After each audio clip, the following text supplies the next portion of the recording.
Always do it on my own, so I gotta get through it. And the only thing I know, the New York Knicks can win a championship for the next few years. Wait, what? What do you mean about that? Well, what I'm saying is the Knicks can actually follow the Los Angeles Lakers timeline. You know how they drafted a bunch of young stars, young talent to trade for to get grand stars to join them. Well, that could be a thing the Knicks could do. They have the pieces. They just need to make the moves to make that happen. What is up, guys? This is Master J here. Welcome back to another video of the channel. I know I missed yesterday. I had some people chat in my the trade machine saying that why didn't I was out yesterday. Well, I was already recording a video, but I didn't upload it because I didn't feel well yesterday, but sorry for the delay. But today I'm gonna break down the New York Knicks 2020 realistic offseason plan, and the Knicks can follow what the Lakers did because they're a big market. They have the pieces, they have all the draft picks. Now they obviously have more than what the Lakers have, more draft picks they have, so they are in the upper advantage. They have the young players who trade up. So yeah, so before we start, as always, you know the drill. Before we start, if you happen to enjoy this video, please smash that like button, subscribe, and turn on that notification bell. And for the people who are new, my name is Master J. I break down on NBA trades, player. I break down stats, coaches, news. This is the NBA Breakdown channel, and please subscribe if you are new. And let's begin. So let's take a look, as always, the offseason basics, and they have a lot. $57 million at the maximum. Now, for the draft, they have the 8th pick and the 27th pick at the Clippers. Yes, I'm sorry, the Knicks fan. You guys you are unlucky in the draft got to the 8th. Now, let's take a look at needs. They need shooting, playmaking, leadership, perimeter defense. Before, they need a coach, but they just got that in Tom Thibodeau. Hey, look at the bright side. He's going to make you play defense. And for relevant free agents, basically the half of the team, you could pause the video to look at it for yourself, but I'm not going to say that's too much players. There are some player options, other, that they can, but I'm really sure they're off the books next season.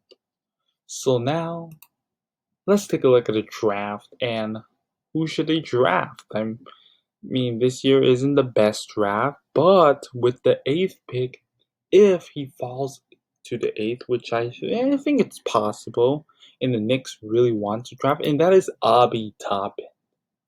Now, look, I know Obi Toppin isn't a point guard that they need, but he provides the explosiveness, the excitement that the fans want to see, and he can actually shoot threes. The Knicks need to surround their players with 3-point shooting, and with Obi, that's a great idea. Now I know people say LaMelo Ball should be drafted, but they should trade up, but that's not a great idea. I personally think Obi Toppin would have been a better fit now because LaMelo, yes, he can play make, but he can't shoot, especially at the threes, and it is not a good idea to trade up and draft someone using your draft pick. Just draft another guy who can't shoot the three. They already have RJ Barrett, Mitchell Robinson that can't shoot well in the three. But let's take a look at this exciting thing, and that is trades. Now, the Knicks could follow into the Lakers blueprint. They could actually trade for stars, so they could track other stars in free agency. For the Lakers, they just somehow got LeBron in free agency without any key star in there. But that's impossible. The Lakers, the Knicks can't pull that off, so they're gonna have to trade. And the first one, I think they should trade for Drew Holidays with 3 draft picks.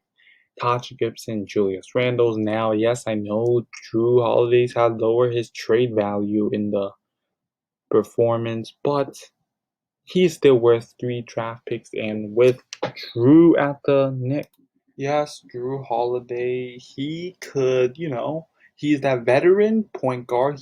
They do need a point guard, and there is Drew Holidays. He solves their point guard problem, and he has that potential enough to track at least one star into New York. Now for the second trade, Victor Oladipo for Julius Randle and 3 first-round picks. Now Oladipo is, he's coming out injury. He hadn't played the same, but this is a gamble for the Knicks. They can try to take, hopefully, that Oladipo still play like his old self. But, hey, they can get Oladipo with just 3 draft picks. I mean, like, usually stars are worth like 5 or 6 because, he's injured and he has 1 more year left. And Oladipo obviously hinted that he doesn't want back in Indiana. He wants to be somewhere else. He did hint that he wants to be in Miami. But with this trade, this definitely could go through, and Oladipo could attract another star definitely. Now with Randle, to balance out the salary cap space. But here's my initial trade, which I think will definitely work. And well, yes, it may sound like a dream trade, but if Booker ever actually wants out of the Suns, yes, he doesn't have leverage to leave the Suns. But if this will definitely be the trade, Julius Randle, RJ Barrett, 4 first-round picks, no 5. Yes, 5 first-round picks. He is worth this much, and with Booker at the Knicks, he can definitely attract a star, and he's like the franchise player, but he's still young, 24 years old. Now with Booker, he is the guy. He is that definition of a superstar. His defense is pretty decent. He could shoot the threes very well. He provides everything that Knicks need. Especially, I would love to see a dynasty with the Knicks with Devin Booker. That is possible. But, he doesn't have the leverage because he has 4 more years in his contract. And I don't see him getting traded. So I will kind of say this is a kind of a dream trade. But if this ever happens, great. It'll be very exciting. And I wonder how it goes for the Phoenix Suns. They're obviously, yes, they don't want to rebuild. You recently showed that, but who couldn't turn down 5 draft picks with 2 young talent?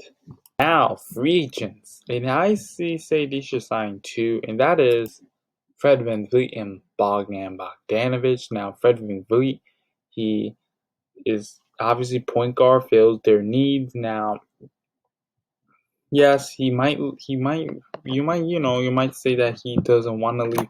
He probably will sign with Toronto, but Fred VanVleet it's a suggestion that they could try sign. And Bogdan Bogdanovic, he fills the 3-point needs now, and he is more than 3-point shooting. He could do more than that, and these are the 2 free agents they should definitely sign. And that is it for today. And please subscribe if you are new. I hope you guys enjoyed the video. Please comment down below what do you think, and maybe you could suggest a video. And I had recently created a Discord, and where you can suggest stuff that I can make. I could give you advices. I could upload. I'll figure that out myself. But the link is in the description. If you're interested, please check down in the description below. This is me, Master J, and this is me signing out. Just like the sun, yeah, fatal like a gun. Shooter's gonna shoot and I'm gonna shoot until I fall. Yeah, let's do it on my own, so I gotta get through it. And the only thing I know is to love what I'm doing. Never give up, never stop till I finally prove it. Never listen to the no's, I just wanna keep moving. Yeah, I put out on the start, it's my only medicine. Yeah, everything I do, I'm just being genuine. Yeah, I'm sick of being screwed, feel my own adrenaline.